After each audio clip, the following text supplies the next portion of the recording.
से इलेक्शन से पहले मिला। सागर साहब ने कहा कि प्रायोरिटी बेसिस पे हम आपके जो ये डिमांड है, जो ये रिक्वेस्ट है, हम फुलफिल करेंगे। वोट लिए फिर कभी याद किया? फोन नहीं उठाते हैं, फोन नहीं उठाते हैं। मैंने 3 बार उसके नंबर पे कॉल किया, कोई उठाता ही नहीं वहां पे। कभी नॉट रीचेबल, कभी डज नॉट एग्जिस्ट। जो करते हैं फिर ये फोन उसको, वैसे हमारे साथ भी किया। फिर क्या फायदा आया मुझे सागर साहब से मिलना इलेक्शन से पहले? हमारे सेक्टर ने आम नॉर्मल लोगों को इंस्पायर किया, मजबूर किया वोट डालने पे। इलेक्शन आइकन बनाई। जम्मू कश्मीर की सरकार जो है 3 मार्च को बजट पे जो है वो पास करेगी, बजट को अनाउंस करेगी। 3 मार्च से बजट सेशन शुरू होगा। मगर डिसेबल कम्युनिटी की बात करेंगे, हमने देखा कि किस तरह से श्रीनगर के अंदर इन्होंने जो है सरकार के खिलाफ एक प्रदर्शन किया और मांग की कि जनाब हमारे साथ इंसाफ किया जाए। सभी मामले पर अयाज सर मौजूद है जो बार बार इनकी बात रखते हैं। सर, 3 मार्च को बजट सेशन शुरू होगा, क्या उम्मीदें हैं डिसेबल कम्युनिटी को? शाहिद साहब शुक्रिया। उम्मीदें तो बहुत हैं, उम्मीदों पे ही ये दुनिया कायम है। ऑलरेडी हमने बहुत चलाया, प्रेस कॉलोनी में आपने देखा, बार बार हम यही डिमांड करते हैं कि हमारी तरफ भी तवज्जो दीजिए। जो मौजूदा सरकार है, चाहे मैं यूटी सरकार की बात करूं या सेंट्रल गवर्नमेंट की बात करूं, अभी तक हमारे लिए कोई ठोस इकदाम इन्होंने नहीं उठाए।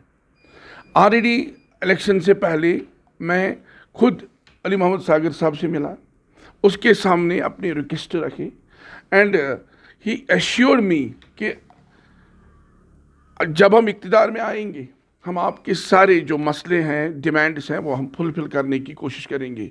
हालांकि उन्होंने ये भी कहा कि प्रायोरिटी बेसिस पे हम उनको हल करने की कोशिश करेंगे। लेकिन अभी तक ना हमारे जो कम्युनिटी के लोग, उनका जो पेंशन जो गवर्नमेंट मंथली असिस्टेंस उनको देते हैं, ना वो रेगुलर बेसिस पे जाता है और ना ही कोई वो ठोस इकदाम उन्होंने उठाए जिससे हमें लगे कि ये सरकार हमारे लिए कंसर्न है। आपको लग रहा है कि सरकार जो है सर आपको इग्नोर कर रही है, as a vote bank use किया जाता है, वोट डाला फिर ना आपकी कोई सुनता है ना आपको कोई पूछता है? इग्नोरेंस की बात छोड़िए,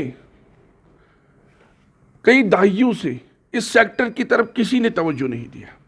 अगर चाहे नेशनल सरकार की मैं बात करूं, पीडीपी सरकार की मैं बात करूं, कांग्रेस की मैं बात करूं, हर किसी ने हमें वोट बैंक इस्तेमाल किया है।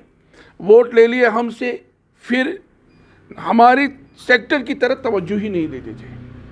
मैं खाली नेशनल कॉन्फ्रेंस की बात नहीं करूं, मैं बीजेपी की भी बात करता हूं, मैं पीडीपी की भी बात करता हूं, मैं कांग्रेस की भी बात करता हूं। हर वक्त इन्होंने हमारे जज्बातों के साथ खेला, हमारे इमोशंस के साथ खेला। सकीना मैम जी ने बोला कि हम आपकी पेंशन एनहांसमेंट करेंगे, ठीक, लेकिन पेंशन एनहांसमेंट की बात छोड़िए, अभी हमारा जो पेंशन है वो रेगुलर बेसिस पे वागुजार नहीं होता। अगर हम देखेंगे जॉब रिक्रूटमेंट कहाँ है हमारे लिए पोस्ट, वहां पे भी उन्होंने हमारे लिए हॉरिजॉन्टल रिजर्वेशन रखी है। आसान बात नहीं है, हमारी पॉपुलेशन पूरे इंडिया में है 15%, उन्होंने 8% कम्युनिटी के लिए, 7% कम्युनिटी के लिए वर्टिकल रिजर्वेशन रखी है, लेकिन हमारे लिए हॉरिजॉन्टल रिजर्वेशन रखी है। हम चाहते हैं कि हम पॉलिटिकल सेटअप में आ जाए। आपको लग रहा है सर बात नामुकम्मल है? क्योंकि मैंने बहुत सारों के साथ बात की, कहा कि बात तब तक नामुकम्मल है जब तक पॉलिटिकल रिजर्वेशन नहीं मिलेगी। यस, मैं इसी पे चलाता हूं ना, मैं कोई अलग सा स्टेट नहीं मांगता हूं, मैं कोई अल्लाह ना करे एंटी नेशनल एक्टिविटीज की डिमांड नहीं करता हूं।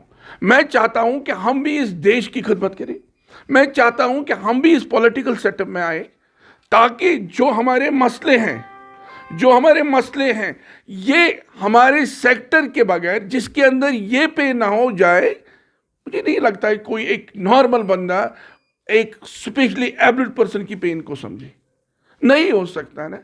मैं कहता हूं जब मुझे दुश्वारी होती है चलने में, तब जाके मुझे एक ब्लाइंड की पेन नजर आती है, तब जाके मुझे एक उस बच्चे की पेन नजर आती है जो जुबान से महरूम है, जो बात आपके आंखों में आंसू हैं, अब जो है परेशान नजर आ रहे। आंखों में आंसू क्यों, परेशानी क्यों? देखो बेटे, मैं अल्लाह ने मुझे दिया है, मैं ये नहीं कहता हूं कि मेरे पास कुछ नहीं है, और अल्लाह मियाँ ने मुझे बहुत कुछ दिया है, लेकिन फिर भी मेरे अंदर डिसेबिलिटी है, कमजोरी है। जिस तरह आप चल सकते हो वैसे मैं नहीं चलता हूं। गवर्नमेंट की जिम्मेदारी है हमारे लिए इक्विटी बनाए, बैलेंस बनाए, एक नॉर्मल इंसान और एक स्पेशली एबल्ड के दरमियान बैलेंस बनाए। वो कैसे? वो रिजर्वेशन के जरिए।